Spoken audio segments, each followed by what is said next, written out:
जय दत्तगुरु हे आता 12 दिवसापूर्वी आलेत आपल्याकडं.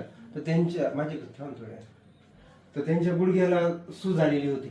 तर आपण ट्रीटमेंट केली. तर त्या सांगतील आता किती बरं वाटलं त्यांना. आणि काही व्हिडिओ मध्ये असं येतंय का तुम्ही सर दिसत नाहीये. आता कसं आहे आपल्याकडे कॅमेरामॅन नाहीये, त्याच्यामुळे मी स्वतःच व्हिडिओ बनवतोय. त्याच्यामुळे मग ते मला स्वतः काढल्यामुळे कसं दिसणार मी. आज सर सापडले तर आपण घेतो व्हिडिओ काढून.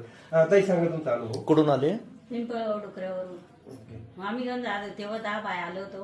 पण मग त्याच्यामध्ये आता मला फरक पडल्यामुळे मी लगेच माझ्या भाऊजीला घेऊन आले. तिला पण मानाचा खूप त्रास आता होतो. तुमचे बाकीचे पेशंट भरपूर आले.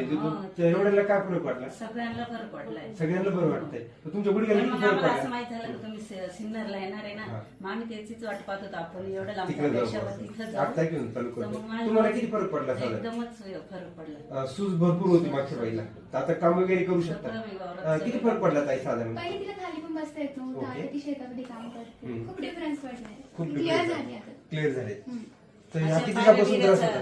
बिऱ्याचा किती 6 दिवसापासून? महिन्यापासून 6 महिन्यापासून त्रास होता. नसते. म्हणजे चांगलं शक्य होतं कारण बरं दंगत अशा पायऱ्या बिऱ्या चढता येत नव्हत्या. ओके. जास्त आता चढू शकता पायऱ्या सगळं वगैरे सगळं म्हणजे सगळं काम वगैरे सगळं करू शकता. सगळं करते ते. ठीक आहे. त्यांचा अनुभव त्यांनी शेअर केलाय.